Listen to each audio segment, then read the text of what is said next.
where Carolina has looked flat for a while now. And not, I was at the Duke game and I actually talked to Hubert about it after the game. And I just said, listen, like there's no emotion out of your team. Like they look like they don't like playing with you. Now, not as bad as it was last year, Rob, when we were at Mohegan Sun. It was really bad. It was that, I think it was that bad last night. Like the effort defensively in the first half was like, what are you doing? Yeah. Like, do you guys even care? Well, you know what both of them have? Here's what both of those teams do have, though. They have 5 men that are not shot blocking 5 men at all. They don't protect the rim at all. But they didn't protect it last year. Yeah. And the issue last night. They had a month. They had one good month, Chris. They've now had under Hubert, they've had all right. Well, so Jeff, here's the thing. Here's the thing, right? With North Carolina, you would have expected some kind of improvement. Like we can bang on Cal all we want, but the bottom line is this: like he's gotten the team so it's trending like this, right? They're going in the right direction, whereas North Carolina is not.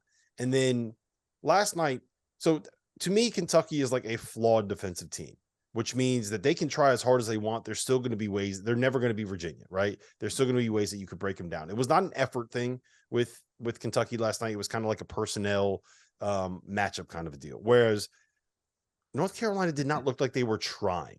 And like, tell me if I'm wrong, Mac. 75% of defense is giving a fuck about playing defense. Yeah, 100%. I'm with you, man. That first half was brutal last night. I mean, they were down, 24? But it was, and a lot of the baskets that they were getting, Appleby was doing a great job getting to the rim, but there were a lot of things where the uncontested dunks and layups. And when that's happening, somebody's breaking down, somebody's quitting on a play, somebody's not where they're supposed to be. And I've seen too much of that from Carolina almost all year.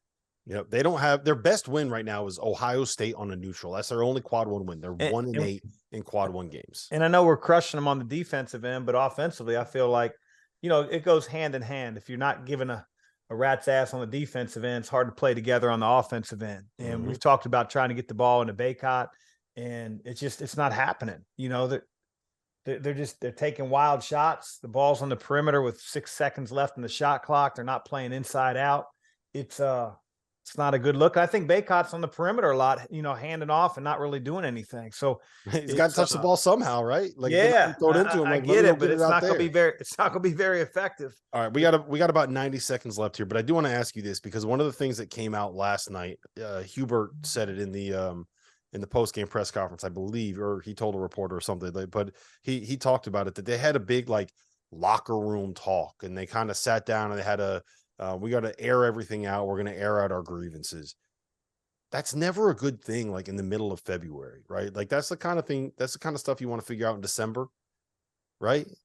Can be if it's genuine, but I just watching the games lately, I don't know how real that talk was. I wasn't in there, so I don't know, but I've seen just as many. Wait, you weren't in the North Carolina locker room? No. I could have sworn they had you playing the 4.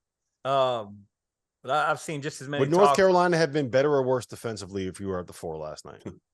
If I were on the floor, a lot worse. A lot worse.